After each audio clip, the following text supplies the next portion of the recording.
Donc, on reprend. Pardon. L'audience est reprise.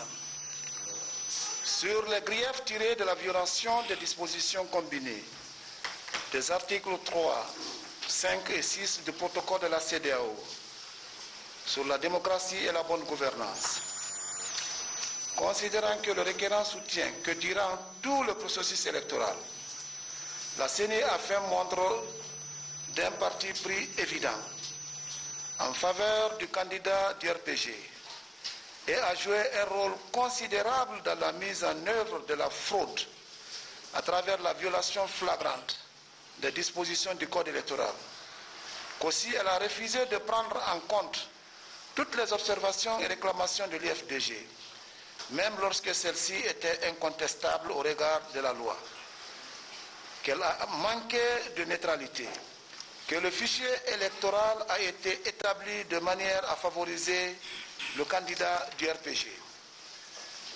Qu'en effet, dans les régions considérées comme étant ses fiefs, il a été constaté une augmentation exponentielle et inexplicable du nombre d'électeurs, que par ailleurs, l'affichage des listes électorales n'a été effectué de manière à ce que les électeurs puissent contrôler leur inscription sur les listes électorales et de déceler des cas d'inscription frauduleuse. Que le processus électoral a manqué totalement de transparence depuis l'établissement de listes électorales jusqu'à la totalisation de votes par la CENI, en passant par la centralisation au niveau des CACV. Considérant que le requérant, en reprochant à la CENI le manque de neutralité, n'apporte aucune preuve éloquente et pertinente justifiant cette allégation, permettant à la Cour d'asseoir sa conviction, que par ailleurs, en vertu des dispositions des articles 25, 26 du Code électoral révisé, les réclamations relatives au tableau d'inscription et de radiation sont consignées dans un registre ouvert à cet effet au bureau de démembrement de la CENI. Qu'au demeurant, le requérant ne donne aucune preuve que les citoyens n'ayant pas trouvé leur nom aux cartes électeurs sont exclusivement ses militants, qui revenaient personnellement à chaque citoyen, omis ou non inscrit, le droit d'action contre la CENI, en vertu de l'article de l'arrêt AE 011 du 18 juin 2020 de la Cour constitutionnelle, qui a autorisé la CENI à prendre des mesures exceptionnelles dans un délai raisonnable, tout en préservant les droits des citoyens d'être électeurs et éligibles. Qu'il s'ensuit que le requérant ne peut s'en prévaloir pour agir en leur nom et pour leur compte.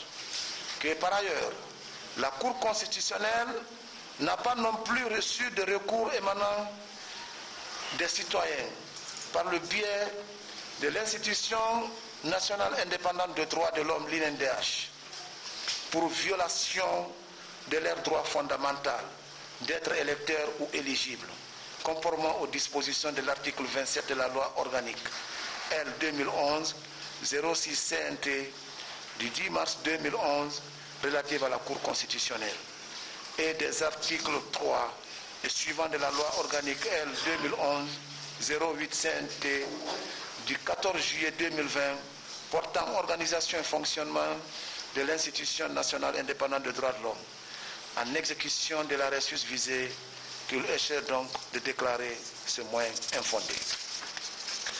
Considérant que, s'agissant de la question relative au fichier électoral, le requérant n'a pas donné la preuve d'un fichier électoral élaboré ou établi de manière à favoriser le RPG arc-en-ciel, qu'un fichier électoral enregistre les citoyens ayant acquis le droit d'être électeurs et non les militants d'un parti politique. Qu'en tout état de cause, il ressort du rapport d'audit du dit fichier par les experts dûment mandatés par la CEDEAO, sa validation pour le scrutin présidentiel du 18 octobre, que dès lors, ce grief ne saurait prospérer. De la requête de M. Ibrahima Abessila, considérant que le requérant allègue les violations de la règle d'égalité et du principe d'universalité. Sur le grief tiré de la violation de la règle d'égalité, considérant que le requérant allègue la violation de la Constitution en ses articles 1, alinéa 2, article 1, alinéa 2, 3, 9, alinéa 1, et du Code électoral révisé en son article 1er du pacte relatif aux droits civils et politiques de 1966, en son article 25, que la règle d'égalité est violée par différentes entraves à la liberté de manifestation, de réunion, de vote, en raison de l'atmosphère de violence et de peur imposée par les agents de l'État, les organismes locaux d'IRPG et les mouvements de soutien à la mouvance présidentielle appuyés par les services de sécurité, que de nombreux électeurs de l'opposition n'ont pu accéder au bureau de vote, que pour ce motif, il est sollicité à la Cour d'annuler l'élection présidentielle du 18 octobre 2020.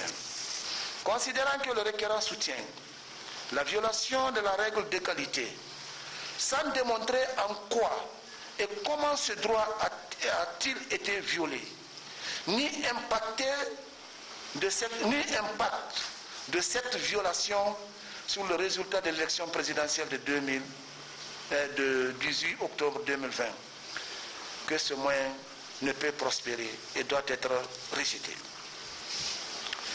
Sur les griefs tirés de la violation du principe d'universalité, considérant que le requérant soutient que l'article 2, alinéa 3 de la Constitution et l'article 1er du Code électoral disposent que le suffrage est universel, que ces dispositions constitutionnelles et légales posent la règle de la participation inclusive de tous les citoyens, que d'une part, la CENI décide qu'un seul candidat sur les 12 serait destinataire du procès verbal, en violation de la décision rendue par la Cour constitutionnelle et des dispositions légales susvisées, que d'autre part, au lieu d'une copie ou d'un exemplaire tel que prévoit la loi, la CENI décide que ce serait le 6e feuillet du procès verbal, qu'il demande à la Cour d'annuler l'ensemble des procès verbaux établis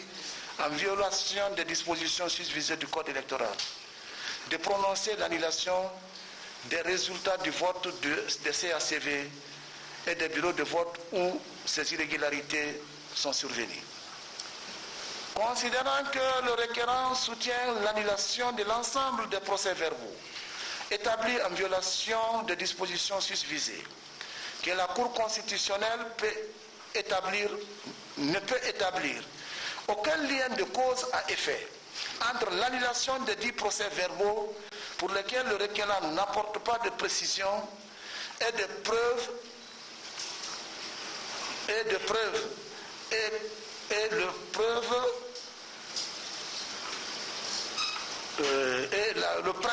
le principe d'universalité du suffrage qu'il allègue. Que de même, le requérant n'a pu établir un lien entre la prétendue violation du principe d'universalité du suffrage et le motif d'annulation demandé.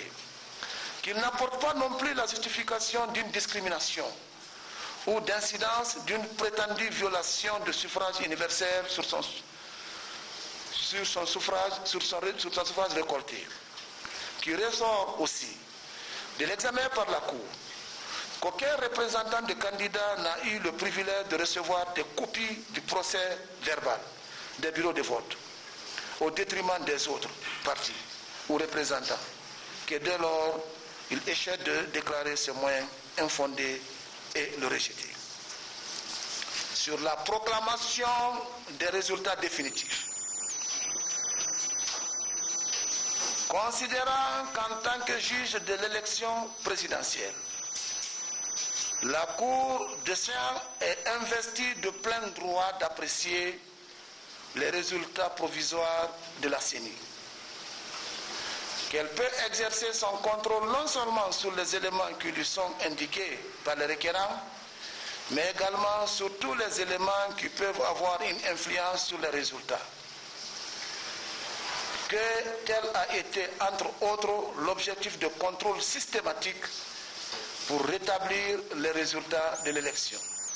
Que cette méthode réponde déjà aux griefs évoqués dans les différentes requêtes. Que seul le cas d'erreur matérielle a été constaté dans le procès verbal de centralisation de la circonscription électorale de Fria, où la CENI a attribué 10 686 voix au candidat de l'UFDG au lieu de 10 286 voix, soit une majoration de 400 voix. Qu'ainsi, il en résulte les suffrages et voix obtenus ci-après. Inscrits 5 367 198. Votants 4 267 594. Bulletins nuls 168 653. Suffrages exprimés 4 99 152. Taux de participation 79,51. Ont obtenu M. Alpha Condé, candidat du RPG,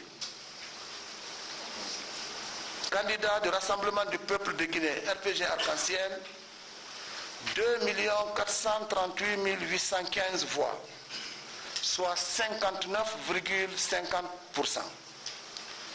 Madame Makale Kamara, candidate du Fonds pour Alternance Nationale, FAM,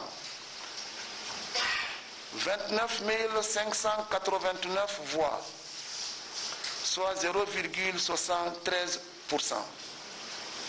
Madame Makale Traoré, candidate du Parti de l'Action citoyenne par le travail PAC, 29 958 voix, soit 0,72%. Monsieur Ousmane Doré, candidat du Mouvement national pour le développement, MND, 46 235 voix, soit 1,13%. Monsieur Abdoulaye Kourouma, candidat du Rassemblement pour la Renaissance et le Développement, RDD, 19 073 voix, soit 0,49%. Monsieur Ibrahima Abessila, de la Nouvelle Génération pour la République NGR, 63 676 voix, soit 1,55%. Monsieur Mamadou Selou Dalen Diallo, candidat de l'Union des forces démocratiques de Guinée, l'IFDG, 1 372 000 voix, 12 920 voix, soit 33,49%. Monsieur Mandiou Moro Sidibé, candidat de l'Alliance des forces pour le changement, AFC, 10 362 voix, soit 0,25%. Monsieur Ousmane Kaba, candidat du Parti des démocrates pour l'espoir, PADES, 48 623 voix, soit 1,19%. Monsieur Abdoul Kabele Kamara, candidat du Rassemblement guinéen pour le développement, RGD, 22 507 voix, soit 0,55%.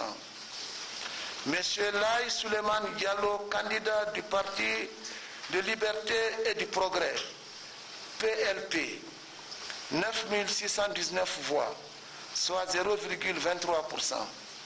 Monsieur Bouya Kouonate, candidat de l'Union pour la défense des intérêts républicains, UDI, 7 544 voix, soit 0,18%. Considérant qu'au terme de l'article 41 de la Constitution, l'élection du président de la République est acquise à la majorité absolue des suffrages exprimés. Considérant que sur 4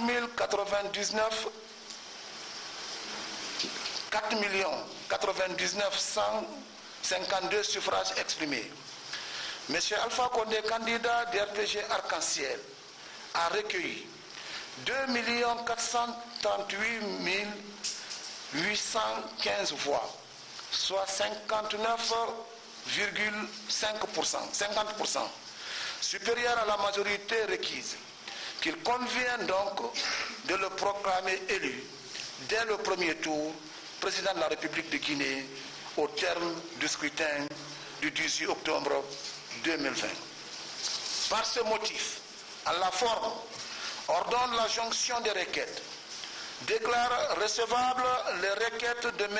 Ousmane Kaba, candidat du PADES, de M. Makale Traoré, candidat du Parti de l'Action citoyenne par le travail, PAC, de M. Selouda Diallo, candidat de l'Union des forces démocratiques de Guinée, l'IFDG, de M. Abessila, candidat de la nouvelle génération pour la République NGR. Au fond, déclare tous les recours mal fondés, déclare régulier le scrutin du 18 octobre 2020, dit que M. Alpha Condé, DRPG, candidat d'RPG Arc-en-Ciel, a recueilli 2 438 815 voix, soit 59,5%, soit 59,50%, supérieur à la majorité absolue. Déclare en conséquence que M.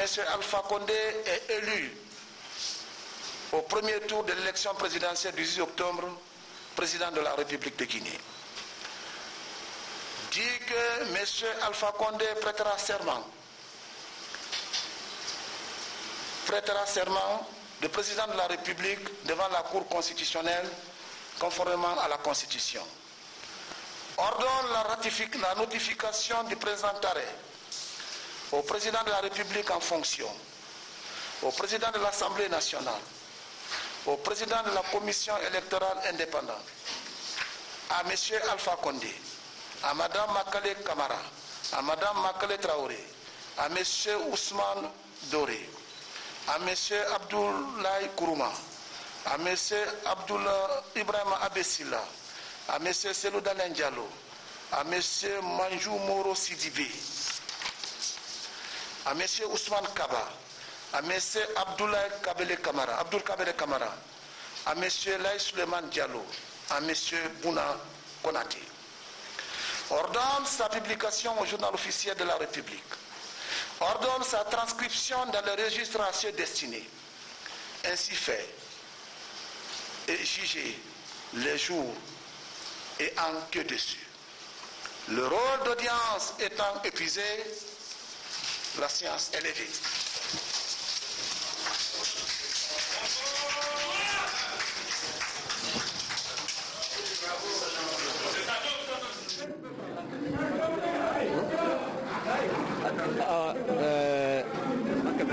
Alors, le nouveau président de la République est bien professeur Alpha Condé. Il a 59,50% selon la Cour constitutionnelle. Et la Cour constitutionnelle